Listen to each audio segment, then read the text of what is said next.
Hello and welcome to Merlin's Magical Storytime with me, Louise. So I'm going to give you a little introduction today to a book that I'm going to be reading in the upcoming weeks. And it's The Fantastic Book of Feelings. The author is Marcia Williams. So you got a couple of minutes spare? We're going to have a look. Me and Merlin are going to touch on what this book is going to introduce to you as we read through the upcoming weeks. But before we get going, please make sure you like and subscribe to my channel. Merlin Storytime is in the playlist, and you can check out some of my other stories that I've been reading. You can check some of them out on the back row here. So I'm just going to read a first few pages to get you familiar with feelings. I think this is a really important topic. And if you're a parent, if you're a school teacher, if you're a professional and you work with children, Merlin in particular is very much focused on helping children with understanding their emotions and having the right tools and inner resources to respond to life with more ease in the social, in the school, in their family life. And this is to help you as that adult as well, so that you've got some insight and knowledge on what it's like being a child. Remember, being a child, your inner child is still there, and maybe you've not processed some of your emotions and your feelings as well. So this might help you. So I'm giving credit. This is not my book. This is Marcia Williams' book. Fantastic book. I haven't even opened it. I haven't read it, but we're going to go through and we're going to look at where it says, Dear Reader. So she's got Dear Reader. Your feelings really matter. They matter to you and to those around you. So it's important to keep them fit and well. We keep our bodies healthy by exercising and eating good foods. But sometimes we forget that we should try to keep our minds healthy too. Taking care of our mental health helps us to look after our feelings and enjoy life. Everyone has bad days when things just don't feel right. Maybe you feel grumpy, sad, or just out of sorts. These are normal feelings and usually they pass. But sometimes an unpleasant feeling doesn't go away. Instead, it starts to grow. It may even grow so big that it squashes all your nice feelings. This is when you need to take action and find a way of being in charge of your feelings. Yes, Merlin, he really agrees with that. You have got that ability to change how you feel. And we're going to be here to help you do that. So I hope that reading about how the young people in this book manage their feelings will help you if your feelings ever get on top of you. Of course, not everyone will experience strong feelings that these young people have. But if you do, remember that you are not alone. Lots of children and adults experience difficult feelings, but that does not make them bad people. It's like having a cold or a stomach bug. Bad feelings can affect anyone and will usually go away by themselves. But if you or a friend are having difficult feelings that don't go away, it's best to tell a trusted adult. Just as if you would if someone had a temperature or covered in a rash. As for me, I try to keep healthy in mind and body by talking to my friends, getting enough sleep, exercise, eating well, meditating, and trying to be kind to myself and others. Do I always succeed? Certainly not, but I keep trying. So let's have a look. So I'll just read the back of the book as well. How do you feel today? Whether you're happy, sad, or anything in between, get to know your feeling in this fun and friendly guide through lively stories. Explore your emotions and how to cope with them, along with top tips to help your mental well-being, however you feel. So we're going to read. There's a couple of pages we're going to read. So your fantastic feelings, all different, all good. I'm just going to read these 2 pages and then another 2 pages. So we're not touching on the feelings as such today. We're just introducing them. Your feelings are fantastic. They are unique to you and what part they are unique to you and part of what makes you so special. Even feelings that you may find uncomfortable, like worry, sadness, and anger, play a role in our lives. For instance, feeling anxious about being in the school play may help you to focus on learning your lines. There is no right or wrong way to feel, so we should never judge our feelings or those of others. If we learn to understand our feelings, the happy ones, the angry ones, the sadder ones, then we can express them in positive ways that help us and help other people enjoy life. It is normal to experience different feelings throughout the day. Some will last a few seconds, others will be a bit stronger and last longer.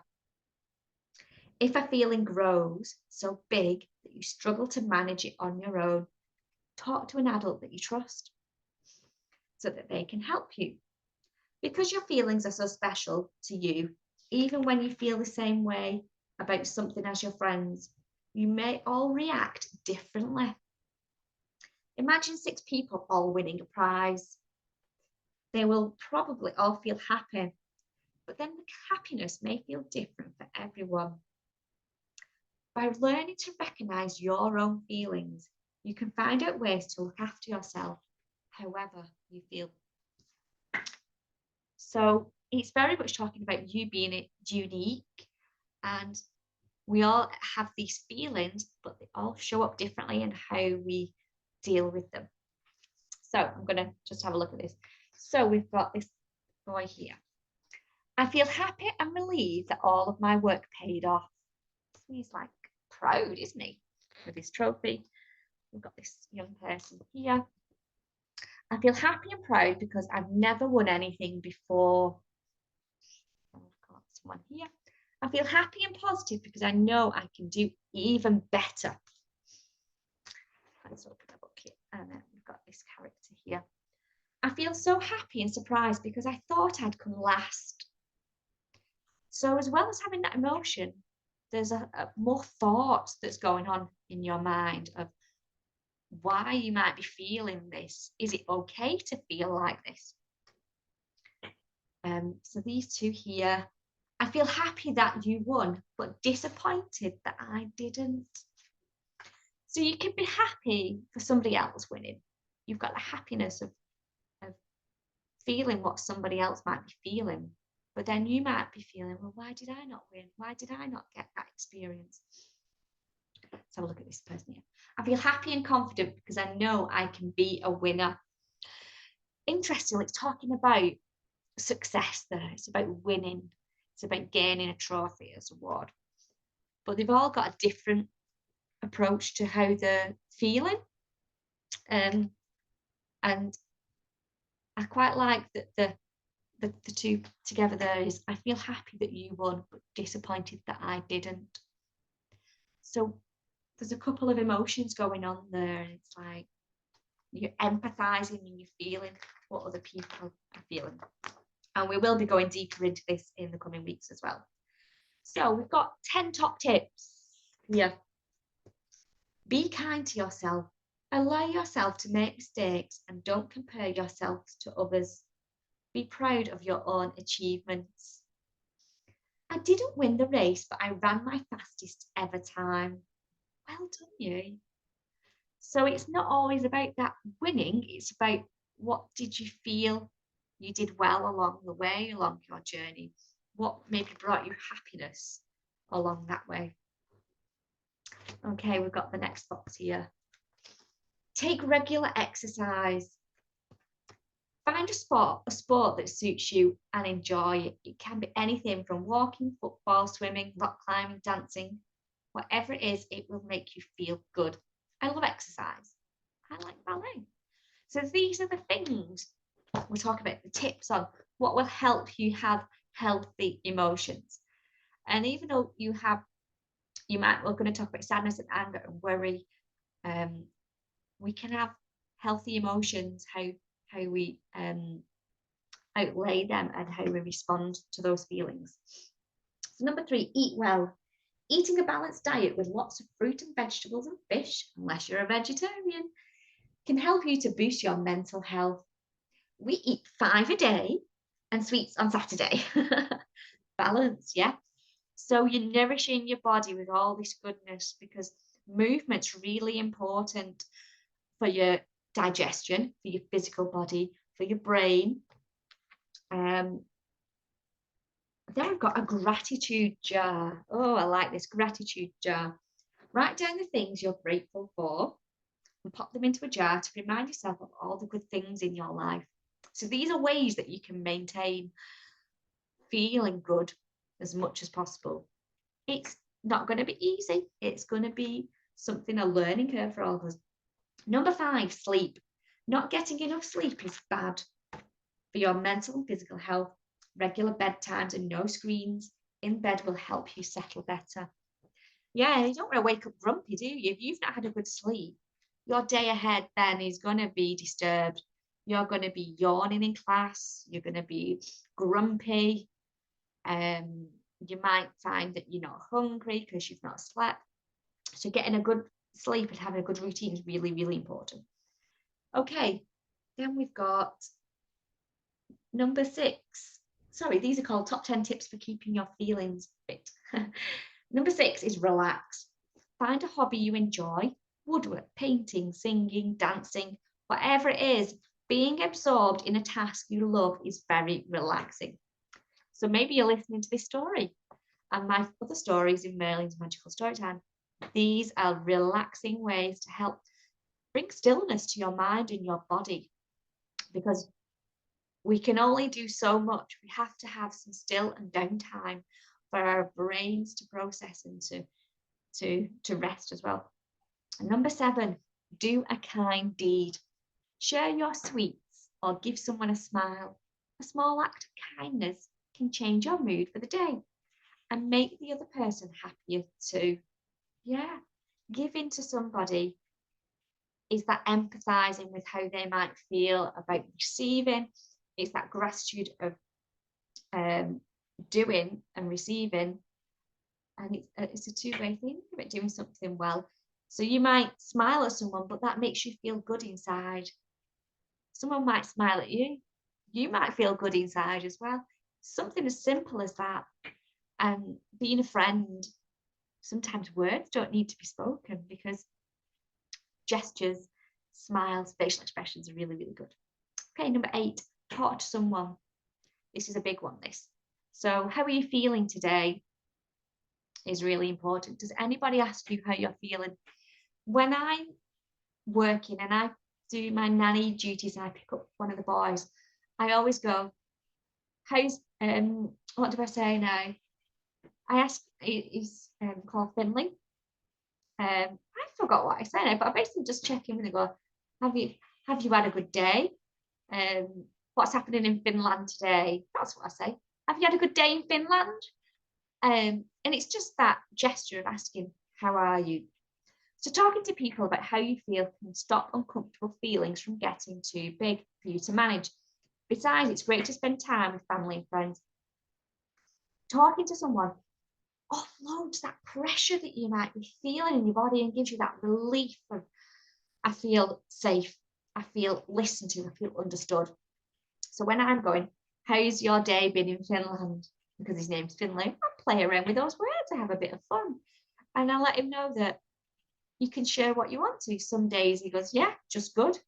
Some days he'll have a little rant and let off some steam about what's been going on. It's up to someone who want what they want to share. It's not necessarily about prodding and poking them. I let them share when they feel safe and comfortable. I think it's really, really important. Number 9, read a book. Oh, I've kind of already jumped that step. Reading can take you to a different world and give you a chance to escape from your feelings for a while. Listening to people in an audiobook, embracing in a film on TV, listening to them stories, and putting yourself into that story is so lovely and magical. Okay, number 10, watch a funny movie or tell a joke. Don't you just love a comedy film? So Tom and Jerry cartoons, Minions, things that are so light-hearted and fun. So let's read them. So you may never entirely understand why you get certain feelings, but you can learn to recognize them, which will help you make better choices. If you notice that you feel uncomfortable taking part in a certain activity, you can find an activity that makes you feel happier. Learning about your feelings will also help you recognize when a friend is feeling down and needs that extra support from you. Even if you're one of those lucky ones who feel positive and happy every day, it's important to realize that other people don't always feel like that. And what I want to say is we can offer a listening ear to people, but we're not always able to help change how someone feels. They sometimes have to take that steps for themselves. And I'm very much big about having your own inner resources to help tap into how can I change how I'm feeling. And I've got some resources on my website you might want to look at that are prompts for young people. What can I do if I'm feeling angry? What can I do if I'm feeling sad? And it's that independence for helping them to do things. I'll talk about more about that in more stories, but feel free to go over to my website, link in the description. So you may be feeling fine today, but feelings are for life. So it's good to explore some different ways of keeping them fit and well. And this will help you to remain in charge of your feelings instead of them taking charge of you. You don't have to be feeling sad, angry, or anxious to start looking at your feelings. The ideas on this pages have all been shown to help mental health and well-being. Whether you're old, young, or in the middle, some will work for you better than others, so it's fine to pick the ones that suit you best. And if you want to keep up them fantastic feelings, give them a go. So just be kind to yourself, take regular exercise, eat well, a gratitude jar, sleep, relax, do a kind deed, talk to someone, read a book, or watch a funny movie. So that's the introduction to the fantastic book of feelings by Marcia Williams. And me and Merlin are really excited. We're very much about emotions, learning to listen to what your body is telling you. What will work for one person to help calm, to bring you into that happiness and positive state, might not work for somebody else. So it's about learning what's happening with your body. And these stories that we're going to read is going to give some examples of some characters and how they've coped with different situations and feelings that have arisen and what steps they did to feel happy and positive and calm again. So it's about finding what works for you or your young person. And what I want to say is communication is so important. Communication, having that independence. And I hope these stories are going to be helpful and useful for you in the coming weeks. Listen back as much as you would like to. Don't forget to like and subscribe to the channel. I'm Louise and this is Merlin, and you've been watching Merlin's Magical Story Time. Have a fantastic day. Take care.